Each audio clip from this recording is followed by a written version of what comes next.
Amis jeunes, amis de la FADA, bonsoir et bienvenue à notre rendez-vous hebdomadaire Tous à la FADA, un rendez-vous avec les jeunes pour discuter des questions d'actualité. Aujourd'hui, depuis la commune urbaine de Dosso, également appelée la cité de Koyi, nous avons installé notre studio mobile pour discuter avec les jeunes sur la désinformation et comment la jeunesse contribue à la lutte contre la désinformation. Kamar yadda muka gai yau wannan shirin mu na FADA zamu magana akan yada labarun da ba na gaske ba kuma da gudunmawar da matasa suke kawowa domin yaki da wayannan labaru. Pour la présentation de cette émission, je suis Tarnan Foudahmed. La technique sera assurée par Habibou Garba. Notre émission Tous à la FADA, c'est aussi de la bonne musique, un portrait, une chronique. C'est pour une trentaine de minutes. Et d'ailleurs, chers invités, c'est parti.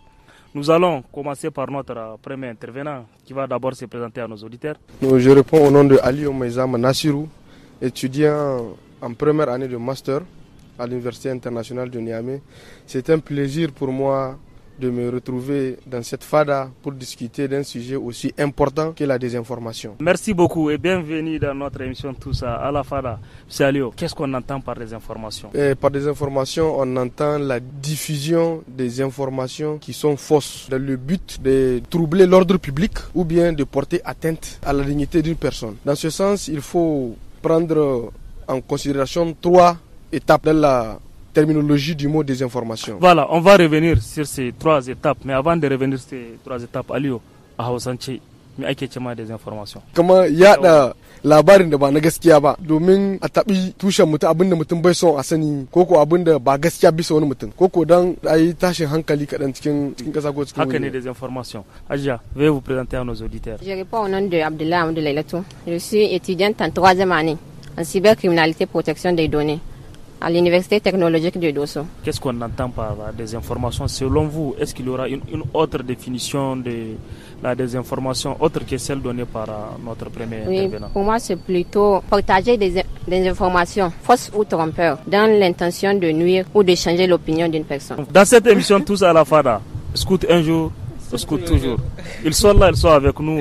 Comme toujours, ils répondent à nos invitations. Les camarades du scout de la région de Dosso, ils vont se présenter à nos auditeurs. Ok, moi c'est Abdraman Dabozi Sifou. Je suis le commissaire chargé au programme des scouts de la région de Dosso. Je suis aussi le coordinateur des cybergardiens. Abdraman, bienvenue dans notre émission Tous à la FADA. Merci beaucoup. Vous êtes un cybergardien. D'abord, expliquez-nous, c'est quoi un cybergardien? Et un cybergardien, c'est vraiment quelqu'un qui fait le veille sur les réseaux sociaux pour lutter contre la désinformation, la malinformation et la mésinformation. Donc nous faisons la veille sur les réseaux sociaux pour vraiment contrecarrer et puis lutter contre la propagation des fausses informations. Un autre camarade est avec nous, c'est Ibrahim, mais je préfère qu'il se présente lui-même à nos auditeurs. Donc moi c'est Ibrahim, je suis étudiant en master 1 en droit à l'Université Abdou de Niamey. Je suis le premier rapporteur du conseil communal de la jeunesse de Dosso. Bienvenue dans notre émission Tous à la FADA, Merci. Monsieur Ibrahim. Merci. Ils ont parlé de la désinformation. Selon vous, la désinformation là, c'est quoi? Elle existe vraiment ici à la région de Dosso? Quand même je peux dire oui. Mais permettez-moi quand même de donner mon avis en ce qui concerne la désinformation. Vous avez la parole, monsieur. Pour moi, la désinformation, c'est la diffusion d'une information qui n'est pas vraie, d'une fausse information à l'endroit de toute une communauté. Et je pense que nous vivons actuellement vraiment des fléaux liés à ces désinformations. Parce que certains en profitent pour suffire à leurs besoins mesquins et égoïstes. Parce que certains l'utilisent quand même pour atteindre un objectif qui est vraiment, qui n'est pas du tout l'objectif que nous attendons. Comme quoi, par exemple? Certains utilisent la désinformation pour tiquer toute une population à aller faire quelque chose de dangereux. Pour vraiment, c'est pas jouer un rôle de psychose dans le cerveau de tout un chacun. Genre créer une psychose au sein voilà, de la tout à fait, au sein de la société. Voilà un peu ce que ça entraîne de nos jours. Je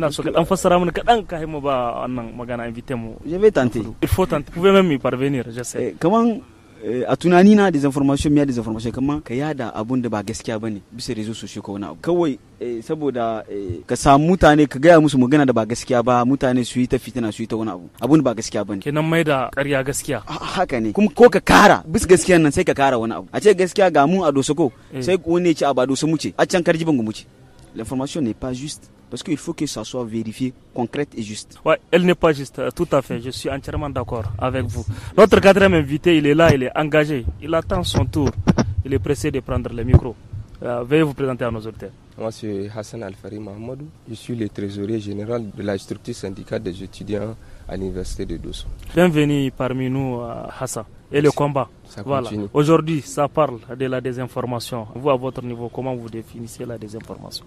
Moi, à mon niveau, ceux qui m'ont précédé ont défini la désinformation. Mais ce que j'augmenterais, c'est que la désinformation, c'est dans un but intentionnel. La personne sait que cette chose que je diffuse, c'est une fausse information. Et il partage cette information-là dans le but d'enduire les gens en erreur. Pour moi, c'est ça la désinformation. Nous allons continuer tout de suite avec la désinformation, mais avant de continuer, nous allons marquer une petite pause pour écouter le portrait du studio Kalango. Âgé de 20 ans, originaire de la région de Maradi, Saminu Cheibou Abdurrachid est un jeune étudiant en administration et gestion des organisations, mais également membre de plusieurs associations caritatives.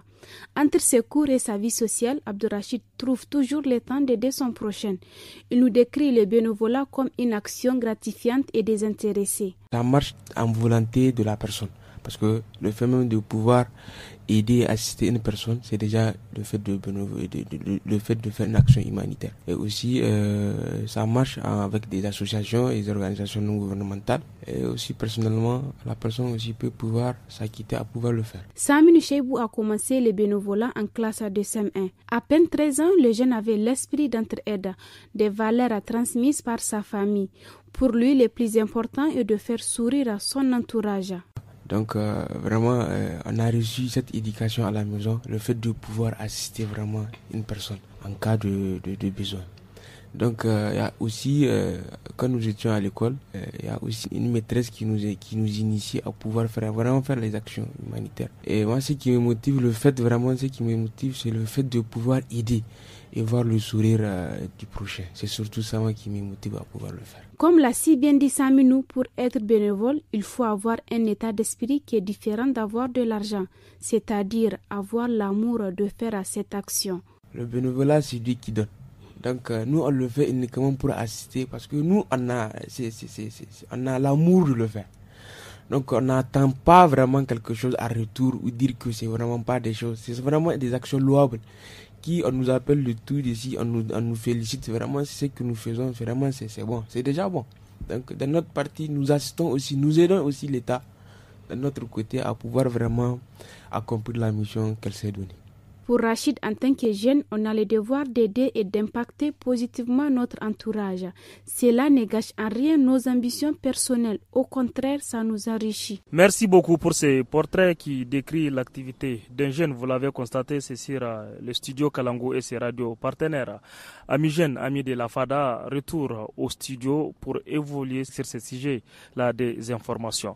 Aujourd'hui, nous voulons encore savoir pourquoi la désinformation, camarades de Cybergardien. Est-ce qu'il y a d'autres raisons particulières pour lesquelles les gens diffusent les fausses informations? Je vais donner des raisons, mais des raisons qui, je dirais, me sont personnelles ou bien, ça c'est mon avis. Donc ça peut être juste ou bien ne pas être juste. Mais quand même c'est un avis et oui, nous on le prend en compte. Pourquoi la désinformation? La désinformation vraiment c'est pour diviser les gens. Maintenant d'autres... quand il y a la paix, leurs intérêts sont menacés. Donc ils font tout pour créer des informations pour vraiment diviser la tête des gens. Et juste diviser les gens, ils ne veulent pas voir la paix, ils ne veulent pas voir les gens. Ça, vraiment la désinformation c'est créé dans le but de nuire à une population. Et nuire, c'est qu'il n'y a pas de paix. Si on prend par exemple dans notre contexte de AES, vous allez voir des informations qui visent des fois l'État, qui visent le gouvernement, qui visent les soldats. Tout ça, c'est vraiment dans le but de créer des choses dans nos têtes, comme l'a dit mon ami, des psychoses, pour vraiment nous induire en erreur. Vous avez entendu notre camarade, il dit c'est pour nous induire en erreur. C'est pourquoi d'autres utilisent la désinformation. Mon ami, comment peut-on détecter une désinformation? Pour détecter une fausse information, il faut vraiment faire attention qui propage l'information. Par quel canal l'information est en train d'être diffusée. Si c'est un texte, c'est un article, il faut tenir compte des erreurs ou bien des fautes, bien se rendre, consulter un autre canal qui passe les informations pour qu'il confirme si cette information est vraiment avérée, si elle est vraie. Comment ya za ya gane tunda kaga ba kwa bai ya gane ga akwai mutane daga sun gani an yi talla information a yanar gizo kawai haka ne ko kana so ka ciwo kansu ka gwada musu ba haka bane ba su tun da an tallata wannan information wajen su haka ne kamar ya ne za a gane yau kamar wanda yake can gida yana jira yana so ya gane ya za ya gane domin a gane in maganganu da ake yada in gaskiya ne ko ƙarya ne mutum ya diba wane ne ke yada su ina ake yada su eske wurin da ake yada sun nan wuri ne da tabbat kullun yana yada maganganu na gaskiya ko ka diba ciki in rubutu ne aka yi ko ko hoto ne ka kwantar da hankalinka ka diba ko ka sa a diba maka waɗanda suka iya waɗanda masu aikin su kenan su diba maka eske wannan information da ake bada eske wannan labari da ka gani eske gaskiya ne mutane suke gaya shi eske ba su saba haɗin wani labaru ba da ba haka nan ba eske ba aikin su bane su haɗi labarin da ba na gaskiya ba. A can baya ka ce akwai etap uku da kake so kai magana a kansu za mu dawo akan etap kin uku amma ka mu zo nan muna so Hajiya Laila ta yi magana. Vous êtes déjà du domaine. Aujourd'hui on parle de la désinformation. Est-ce que vous pouvez nous énumérer les canaux qu'on utilise pour diffuser une fausse information? D'accord. Avant d'énumérer les canaux, je m'étais préparé à répondre à la question que vous avez posée à Chef Dabouzi. Okay. Pourquoi la désinformation? Voilà, vous pouvez répondre. Selon moi, la désinformation, pour certaines personnes, l'aspect qu'il faut à tout prix garder en tête dans la désinformation, comme l'a dit mon camarade, c'est l'aspect volontaire. La personne fait ça volontairement. On ne le paie pas. Non, la personne sait que l'information est fausse. Pourtant, il diffuse. Rien que ce matin, j'ai reçu un message d'une amie me disant de cliquer sur un lien pour recevoir 10 gigas d'Airtel. Je lui ai répondu c'est faux. Elle a dit je sais. Elle sait que c'est faux et elle m'a partagé ça. Et pourquoi? Selon toi, elle a fait ça? Pour moi, elle m'a dit je sais, mais c'est une amie qui m'a demandé de partager, donc j'ai partagé. Pour moi, c'est juste pour avoir une certaine influence ou je ne sais quoi. Mais seulement la désinformation, c'est volontaire. Donc, il y a des gens qui utilisent la désinformation pour la quête d'une influence. Selon moi, pour se faire une place de choix dans la société. En tant que diffuseur de fausses informations ou bien en tant que des influenceurs? Les deux. Revenons à notre question. Sur quel canal et quel canal on peut facilement rencontrer la désinformation? Presque tous les réseaux sociaux. Exemple. Facebook. Facebook, oui. Et après Facebook, est-ce qu'il y a d'autres? TikTok. Là-bas, également, il y a trop de fausses informations. Beaucoup même. Déjà, il y a une fille dernièrement, c'est TikTok, on a dit qu'elle était enceinte. Depuis 2024, moi, depuis là, j'attends. Toujours, elle est enceinte, elle n'a pas accouché. Elle n'a pas encore accouché. Et tu continues d'attendre, oui. Ou bien tu es convaincu maintenant que c'est une fausse information? C'est une fausse information. Camarade cybergardien, la parole là est à vous. Ok. Elle vient d'énumérer quelques réseaux sur lesquels les gens propagent de fausses informations. Est-ce que vous pouvez nous ajouter sur ces réseaux? Parce que vous veillez, vous détectez et vous informez la population que cette information est une intox. À votre niveau, comment vous faites? Comme elle a eu à le dire, c'est de nos jours, c'est pratiquement sur tous les réseaux sociaux. Que ce soit les applications de messagerie ou bien les réseaux sociaux. Que ce soit sur Facebook, que ce soit sur WhatsApp, que ce soit sur TikTok, que ce soit même sur les blogs. Des fois, tu verras, tu es en train de regarder la télévision, tu es en train de regarder des chaînes officielles, mais tu vois que ce qu'on est en train de diviser, en âme et conscience, tu te dis, ça c'est à revoir. Dès là, moi, je me dis que il y a vraiment une sorte de défaillance dans la communication sur les réseaux sociaux. Et quand vous découvrez que cette information est fausse, qu'est-ce que vous faites? Dans un premier temps, on signale. Déjà, il y a des mécanismes construits pour savoir est-ce que l'information que la personne a diffusée, c'est vrai ou pas. Maintenant, une fois qu'on s'est rendu compte que l'information que la personne a diffusée, ce n'est pas vrai, on signale la personne, on capture la publication de la personne, on envoie dans notre réseau pour que nos autres collègues aussi puissent aller signaler. Et c'est à ce moment-là seulement que l'algorithme de Facebook va se dire « Ah, sur telle information, il y a beaucoup de signalements, je dois aller voir qu'est-ce qui se passe. » Et des fois, vous allez voir, et la publication de la personne va être retirée, et voilà. Voilà. Ina da wani abokina da yake can wani gari da ake cewa El Kolta. El Kolta. El Kolta. Yana so ka fassara mai da Hausa, ya dan gane kaɗan. Kaman first information in bisa duk yanar gizo ana samun shi. In Facebook ne, in WhatsApp ne, in TikTok ne, ko cikin ma les chaînes de télévision, comment bon, ils ont compris, nos auditeurs, voilà. Ils ont compris que c'est à Dosso qu'on enregistre cette fois là, parce que déjà voilà, Hakane ko. Voilà, camarade, vous évoluez dans une université où il y a pas mal de gens qui utilisent des Android.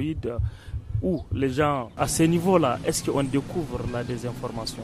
Effectivement, c'est même à ce niveau qu'on découvre le plus de désinformation dans les niveaux étudiantins. Parce que là-bas, il est important de le signaler que pratiquement toutes les recherches se font en ligne. Des fois, en se connectant, on voit des informations que la conscience humaine ne nous permet pas d'accepter.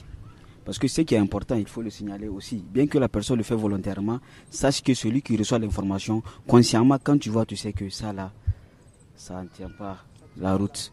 Donc vous voyez, et des fois, nous faisons face vraiment à des situations pareilles. Et qu'est-ce que vous faites à ce niveau? C'est un milieu où pratiquement, on peut dire que tout le monde est intellectuel. Bien qu'être intellectuel, il est important de rappeler. Les cybergardiens sont là. Nous travaillons toujours avec eux parce que eux, vous avez entendu ce qu'ils viennent de développer. Moi, en tant que qui n'est pas cybergardien, je ne sais pas s'il faut signaler pour que Facebook puisse supprimer toute cette chaîne-là. Mais quand même, lui, quand je l'amène à l'université, il peut expliquer ça, n'est-ce pas? Pour qu'il puisse comprendre que réellement, quand il y a un problème, il faut capturer, il faut envoyer, il faut faire ceci, il faut faire cela, pour que ça ne puisse pas atteindre le maximum de personnes et partir en dérive. Voilà, merci beaucoup pour cette réponse. Camarades, vous êtes toujours engagés ou bien vous avez sommeil? Non, ça va. Nous venons d'entendre ce que nos invités ont dit sur la désinformation et nous avons saisi à votre niveau, est-ce que vous avez rencontré une désinformation? Et si tel est le cas, comment vous avez fait lorsque vous l'avez rencontré? D'abord, permettez-moi de revenir sur deux terminologies. C'est permis, nous sommes tous à la FADA. Parce que souvent nous faisons un peu la confusion sur deux termes, qui est dans un premier temps la désinformation et la mésinformation. Ok. La désinformation, lui, c'est une partage d'informations que je sais pertinemment que c'est faux.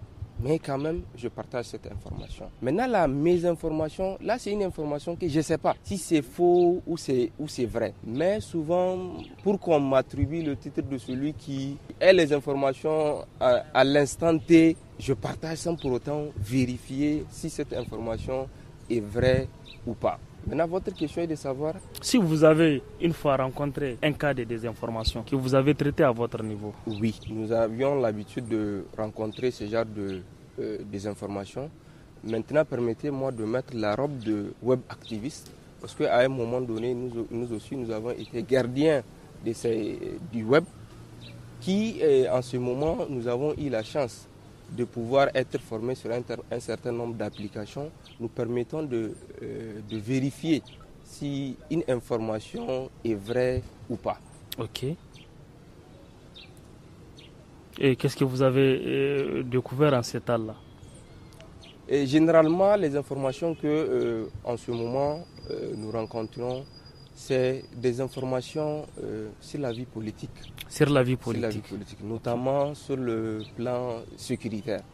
Vous voyez, on partage des informations pour dire qu'il y a attaque dans tel endroit, on a tué tel nombre. Souvent, quand tu vérifies les sources, tu mets cette note d'information dans les applications pour vérifier, tu vas voir que c'est faux, c'est pas vrai. Merci beaucoup pour ces explications. On va continuer notre émission tous à la FADA, mais avant d'entamer l'autre partie, qui est l'impact de la désinformation sur les jeunes. Notre camarade voulait expliquer 3 étapes de la désinformation. On va vous permettre de les faire, on va vous donner un bonus, mais allez-y rapidement. Et ils ont commencé à déjà frôler un peu les sujets. Les 3 points, c'est sur la désinformation, la mésinformation et la malinformation. Il y a même la malinformation. Il y a même la malinformation. Ok. La désinformation, c'est le fait de divulguer et de diffuser une information dont on a conscience que cette information elle est fausse. Mais on la diffuse pour porter atteinte soit à la dignité d'une personne ou bien pour trouver l'ordre public. La mésinformation, c'est une information que l'on reçoit. Donc on ne savait pas que cette information était fausse et on la partage. Donc là, on la partage mais pas dans le but de nuire, alors que la désinformation a pour but de nuire. Et la malinformation, c'est le partage des informations dont on recueille mais à un but lucratif. Pour faire chanter quelqu'un, tout ça. Lucratif. Parce que genre pour soutirer. Comment mi de lucratif? Donc ça mutunya. Ya samu wani abu kamar kuɗi ga mutum da yake dibi da labarin da yake son yada. Chers invités, vous le savez, nous l'avons annoncé. Nous allons écouter une très belle musique que nous allons partager avec nos auditeurs.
ki 'yan ƙasar Nijar don su ci gaba.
Voilà, merci beaucoup pour cette belle musique. La troisième partie de notre émission Tous à la Fada. Nous allons revenir cette fois-ci sur l'impact de la désinformation sur nos activités socio-professionnelles. Et dans cette partie, nous allons essayer de savoir quelles sont les personnes que la désinformation impacte surtout. Hadja Alela, vous avez la parole. Est-ce que la désinformation a un impact? La désinformation a un très grand impact même. Surtout les jeunes. Les jeunes. Bon. La plupart des personnes qui utilisent les réseaux sociaux, pas les jeunes seulement. Même vous, les vieux, vous êtes vieux. Oui, d'autres utilisent les réseaux sociaux, oui. Mais il y a des innocents qui ne font que consommer. Oui, voilà. Ça aussi. Mon ami Super Gardien, vous allez nous parler d'impact ou bien des impacts de la désinformation. Quels sont les secteurs qui sont touchés? Quelles sont les populations? D'abord, l'impact de la désinformation, c'est que c'est quelque chose qui crée vraiment la peur dans la tête des gens. Quand on te dit quelque chose, tu sais pas c'est vrai ou faux. Des fois, ce sont des informations qui ont tendance à te faire peur. Les couches de la population que ça touche beaucoup, maintenant, c'est les jeunes qui ont l'âge compris entre 15 et 25 ans et ceux qui sont au village. Ce sont des gens qui viennent tout juste de rentrer dans le milieu numérique. Donc, eux, c'est vraiment nouveau pour eux. Ils ne savent pas si ce qu'il y a là-bas, c'est vrai ou pas. Ils ne maîtrisent pas. Donc tout ce qu'ils sont en train de consommer comme information sur les réseaux sociaux, ça touche directement leur sensibilité. Trésorier général, est-ce que la désinformation a un impact économique? La désinformation, dans un premier temps, a des impacts.